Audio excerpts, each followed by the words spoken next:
साथियों, हमारे साथ सुमित दलाल जी हैं जो हरियाणा अखिल भारतीय किसान सभा के महासचिव हैं। किसान आंदोलन जो हुआ उसमें दिल्ली के बॉर्डरों में आपकी बहुत ही प्रमुख भूमिका रही है। किसान आंदोलन की ऐसी जो घटनाएं हैं जिनको आज भी याद करते हैं, ऐतिहासिक जो हैं, वो आपसे निवेदन करूंगा वो आप शेयर करें। खैर, घटनाएं तो एक दो नहीं है किसान आंदोलन की। पूरा जो 13 महीने का ऐतिहासिक आंदोलन और उस 13 महीने से पहले का जो समय है जब ये 3 फार्मूलाज को सरकार अध्यादेश के तौर पे लेके आई थी, तो ये पूरा अरसा एक जो एक ऐसी यादगार, एक ऐसा संघर्ष है जिसको कभी भुलाया नहीं जा सकता।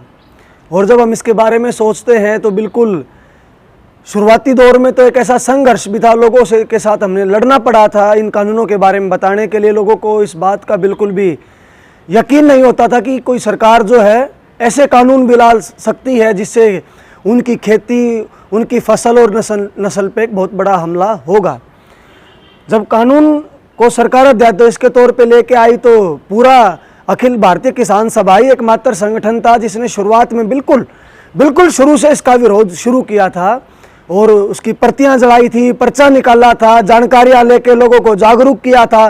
तो लोग बोलते थे कि कोई सरकार कैसे छीन सकती है हमारी ज़मीन, हम उनको घुसने नहीं देंगे, कैसे ऐसे फार्मूलाज, कॉरपोरेट फार्मिंग और पता नहीं क्या क्या कैसे आ सकता है।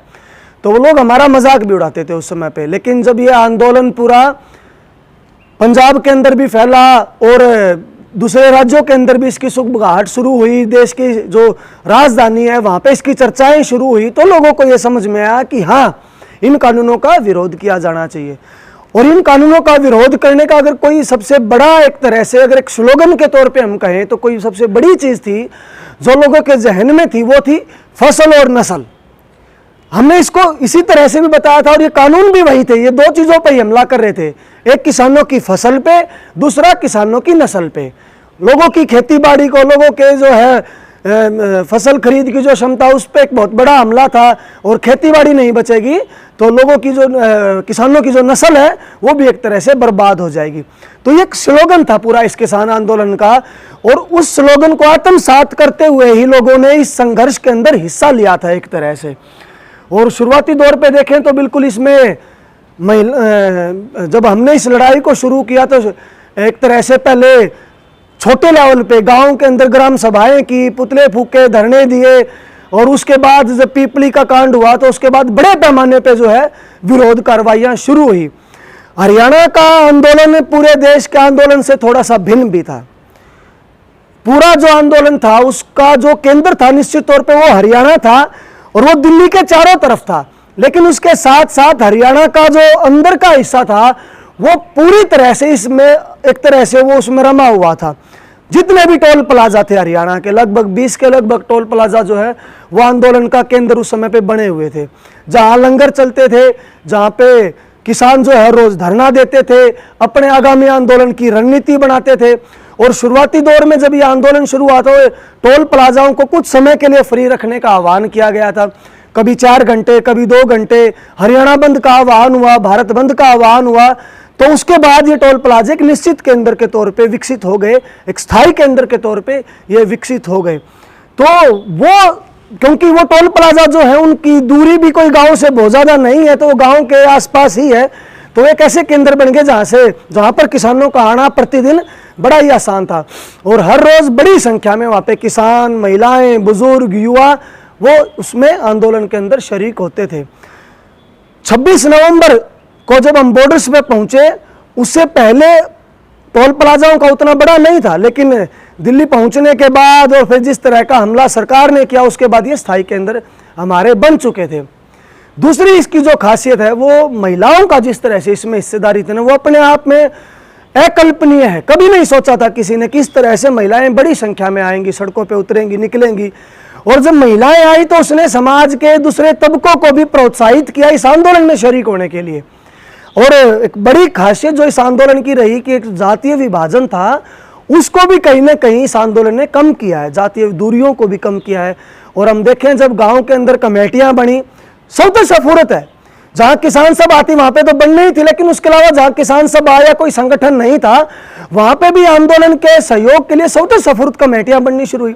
और एक उदाहरण है, हमें याद, जब हम 26 नवंबर को दिल्ली पहुंचे तो वहाँ पकोड़ा चौक पे जब रुके, आगे सरकार ने जाम कर दिया था, जाने नहीं दिया उस समय पे, तो किसी के पास एक कप चाय के लिए दूध नहीं था। लेकिन दोपहर के बाद वहाँ पे दूध जो है एक तरह से इतना ज़्यादा आ गया, वहाँ पे फल सब्जियाँ। तो एक तरह से मैं ये कहना चाह रहा हूँ कि लोगों ने जो आर्थिक सहयोग किया, खाने पीने में जो सहयोग किया, सामग्री का जो सहयोग किया, उसने इस आंदोलन को जीवित रखा है एक तरह से। तो लंगर जो एक तरह से पंजाब की ट्रेडिशन है, वो हरियाणा में भी उसको अपना लिया गया। जगह जगह पे कहीं चाय का लंगर है, कहीं कुछ है, सर्दियाँ थी, सर्दियों का सामान लोगों को बांटा गया। तो ये एक तरह से खासियत इसकी, पूरा जो 13 महीने चला वो उसकी एक खासियत थी। दूसरी जो मुख्य बात है जिसने सरकार को इन 3 कृषि कानूनों को वापस लेने के लिए मजबूर किया, वो ग्राउंड लेवल पे विरोध उनका। और ऐसा पहली बार ही हुआ होगा कि बीजेपी का कोई नेता छोड़िए, उनका मुख्यमंत्री डिप्टी सीएम जो है वो गांव के अंदर नहीं घुस सकता, कोई सार्वजनिक कार्यक्रम नहीं कर सकता, उनके हेलीकॉप्टर लोगों ने नहीं उतरने दिए। तो इतना बड़ा विरोध, वो कुछ भी कोई भी फंक्शन करते वहां उनका बहिष्कार हो रहा है, सब चीजें हो रही है। तो वो उस विरोध ने ही सरकार को ये मजबूर किया कि अगर आपने इन कानूनों को वापस नहीं लिया तो ये जो है यहाँ से एक तरह से उनका जैसी हालत श्रीलंका में बनी वैसी हालत हो सकता है हरियाणा में उनकी बन सकती थी।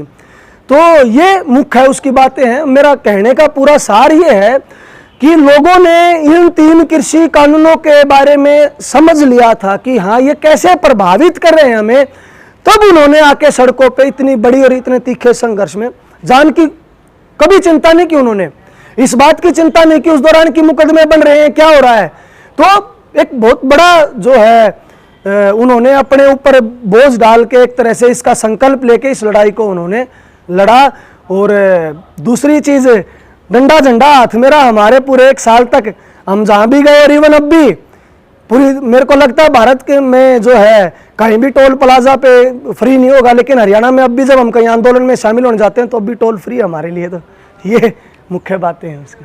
मेरा एक सवाल था कि ये जो सारा सामान आता था बॉर्डर्स पे, दूध से लेके सब्जी से लेके आटा गेहूँ, ये इसको कैसे, जैसे दूध रोजाना आता था, सब्जी रोजाना, इसका चैनल कैसा था?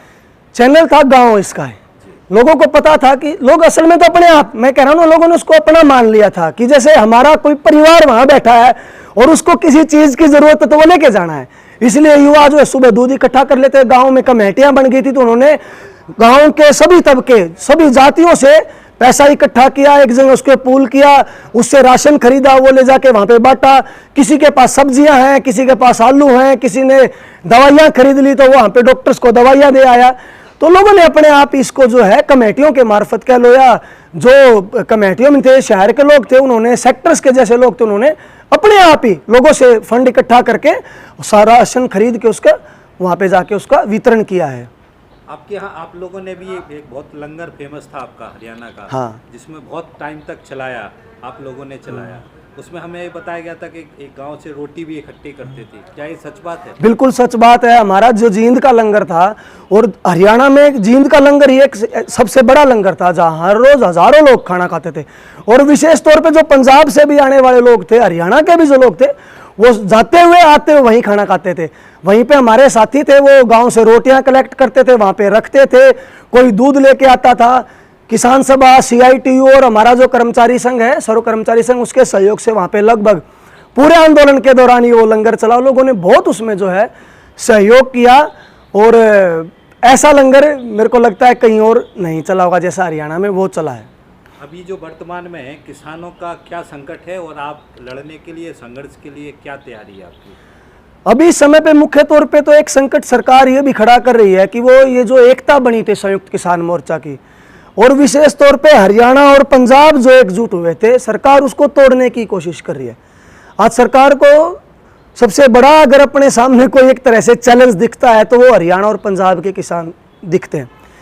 2 दिन पहले का उदाहरण है, हरियाणा का कृषि मंत्री कह रहा है कि पूरे किसान आंदोलन में जो लाल झंडे वाले हैं इन्होंने इसको लड़ा और ये जो है देशद्रोही हैं, ये जो है तरह तरह के इल्जाम एक तरह से किसान सभा के लोगों पे ही लगाए। और वो जिस बेल्ट से आता है, क्योंकि वो किसान सभा का ही प्रभाव का क्षेत्र, और ये पहली बार नहीं हो रहा है। मुख्यमंत्री, कृषि मंत्री पहले भी और दूसरे मिनिस्टर भी जो लाल झंडे को, किसान सभा को समय समय पे वो ऐसे टारगेट करते रहे हैं। जिस संकट की आप बात कर रहे हो तो वो इस एकता को तोड़ने की कोशिश कर रहे हैं बार बार, इसलिए SYL का सवाल उठाया जा रहा है, चंडीगढ़ का सवाल उठाया जा रहा है। लेकिन हरियाणा और पंजाब के किसान इस बात पे बिल्कुल एकमत हैं कि हम इस एकता को नहीं टूटने देंगे।